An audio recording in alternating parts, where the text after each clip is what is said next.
Hello everyone, welcome to our channel Ahom Achievers Point. মোৰ নাম হৈছে তামান্না বৰুৱা আৰু এখেত হৈছে উদীপন শৰ্মা। তো মই বেসিক্যালি সায়েন্স পঢ়াও আৰু 11 12ত গলে কেমিস্ট্ৰি পঢ়াও আৰু তেখেতে ম্যাথছ পঢ়ায়। সো এই চ্যানেলটো খোলাৰ মেইন মোটিভ হৈছে যাতে আমি 10 11 আৰু 12ৰ ষ্টুডেন্টস খিনিক বহুত ইজিৰ পৰা ইজিকে মানে সায়েন্স আৰু ম্যাথছ খিনি বুজাব পাৰো। সো আজিৰ পৰা আমাৰ ক্লাसेस স্টাर्ट কৰি আছো। মই আকৌ এবাৰ ৰিপিট কৰিছো, মই সায়েন্স পঢ়াম আৰু তেখেতে ম্যাথছ পঢ়াব। Thank U. সো আজি মই তোমালোকক পঢ়াবলৈ যোৱা চেপ্টাৰটোৰ নাম হৈছে কেমিকেল ৰিয়েকশনস এণ্ড ইকুৱেশনস। তো দুটা টাইপৰ ৰিয়েকশনস থাকে, এটা হৈছে ফিজিক্যাল ইকুৱেশন বা ৰিয়েকশন আৰু এটা হৈছে কেমিকেল ইকুৱেশন বা কেমিকেল ৰিয়েকশন।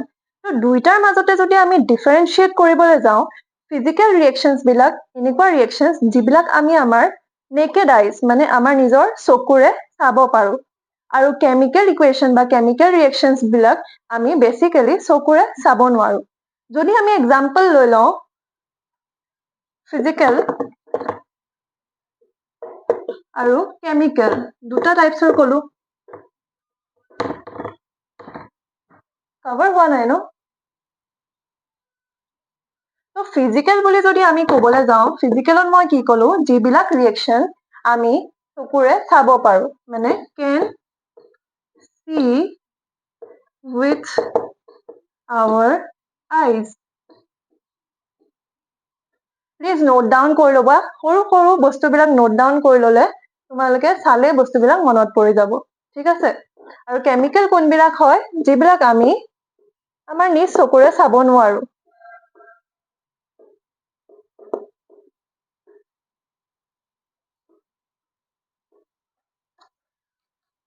চেঞ্জেছ বিলাক মানে সময়ত হৈ থাকিলে আমি চাব নোৱাৰো যদিও পিছলে কিছুমান বস্তু আমি চাব পাৰো। যেনেকে কেমিকেল চেঞ্জ বুলি ক'বলৈ গ'লে, ধৰি লোৱা এটা আইৰন ৰড মানে লোহাৰৰ এডাল ধৰি লোৱা লাঠি, ঠিক আছে? যেনেকে আমাৰ খিৰিকীত থাকে, দৰ্জাত থাকে লোহাৰ, তো সেইবিলাক যেতিয়া অক্সিজেনৰ লগত, এয়াৰৰ লগত, বতাহৰ লগত কণ্টেক্টত আহে, বতাহৰ লগত কণ্টেক্টত আহিলে কি হয়? ৰাষ্টিং বুলি কওঁ ন, মামৰে ধৰা বুলি কওঁ। মামৰে ধৰা বুলি ক'লে কি হয়? বস্তুটো ব্ৰাউন নিচিনা হৈ যায়। মামৰে ধৰিলে ৰঙা বা ব্ৰাউন কালাৰ এটা আহি যায় ন ওপৰত, তো সেইটোকে কি বুলি কয়? কেমিকেল চেঞ্জ বুলি কয়। প্ৰচেছটো যেতিয়া চলি থাকে তেতিয়াতো আমি নেদেখো, কিন্তু বস্তুটো হৈ যোৱাৰ পিছত আমি দেখো ন চেঞ্জটো।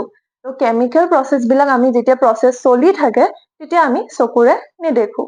কিন্তু ফিজিক্যাল চেঞ্জ ধৰি লোৱা, এটা এক্সাম্পল লৈছো, আমি এখন কাগজ লৈছো, ঠিক আছে? কাগজখন আমি ফালি দিলো, ফালোতে কি হল? কাগজখনৰ কিবা চেঞ্জ হৈছে জানো? অকল ফালহে খাইছে, দুটা টুকুৰাহে হৈছে, বেলেগটো চেঞ্জেছ হোৱা নাই। তো এইটোক কি বুলি কয়? ফিজিক্যাল চেঞ্জ, আৰু এইটোক আমি চকুৰে দেখিব পাৰিছো। কিন্তু কেমিকেল চেঞ্জ বিলাক আমি কি হয়? চকুৰে দেখিব নোৱাৰো। তো ফিজিক্যাল চেঞ্জেছত কি আহি যাব? শেপ চেঞ্জ হ'ব পাৰে। মই ৰেড মাৰ্কাৰ লৈ লওঁ, তেতিয়া তোমালোকে বস্তুবিলাক দেখিলে কনফিউজ নহবা। শেপ চেঞ্জ হ'ব পাৰে, সাইজ চেঞ্জ হ'ব পাৰে, ভলিউম চেঞ্জ হ'ব পাৰে, ঠিক আছে? ফিজিক্যাল চেঞ্জেছ বুলি ক'লে শেপ চেঞ্জ হ'ব পাৰে, মানে এটা বস্তু ধৰি লোৱা কি হৈ আছে? গোল শেপত আছে, সেই গোলটো যদি আমি ভাঙি দিও কি হ'ব? টুকুৰা টুকুৰ হৈ যাব পাৰে, হয় নহয়? তো তাৰ শেপ চেঞ্জ হৈ গ'ল। আৰু সাইজ বুলি ক'লে, মই এই কাগজখন এতিয়া প্ৰথমতে ইমানটো আছিলে, তাৰপিছত আমি ফালি দিলো, ফালোতে কি হৈ গ'ল? সাইজটো চেঞ্জ হৈ গ'ল ন, সৰু সৰু হৈ গ'ল, ঠিক আছে? তো ফিজিক্যাল চেঞ্জেছ বিলাক তেনেকুৱা হয়। আৰু কেমিকেল চেঞ্জত কি আহি যাব? কালাৰ চেঞ্জ হ'ব পাৰে, ঠিক আছে? আৰু এটা আছে কালাৰ চেঞ্জ, যেনেকে ৰাষ্টিং অফ আইৰন কৈছিলো, মানে এডাল আইৰন ৰড যেতিয়া এয়াৰ বা মইশ্চাৰ মানে পানীৰ লগত কণ্টেক্টত আহিব, তেতিয়া সি কি হ'ব?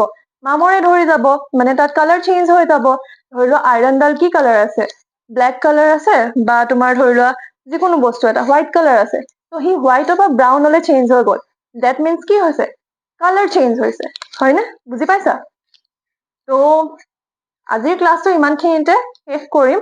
তোমালোকৰ যদি কিবা ডাউটছ থাকে, হয় কমেন্টত কুৱেশ্যনছ কৰিব পাৰা, নহলে আমাৰ এটা টেলিগ্ৰাম চেনেল আছে, তো তাৰ লিংকটো আমি ডেছক্ৰিপশ্যনত দি দিম, তাতো গৈ পেলাই যিকোনো ধৰণৰ কুৱেশ্যন সুধিব পাৰা। আৰু ইয়াৰ পিছত নেক্সট মেথছ ক্লাছ হ'ব, উদ্দীপন শৰ্মা ছাৰে মেথছ ক্লাছটো ল'ব, তো কানেক্টেড থাকিবা।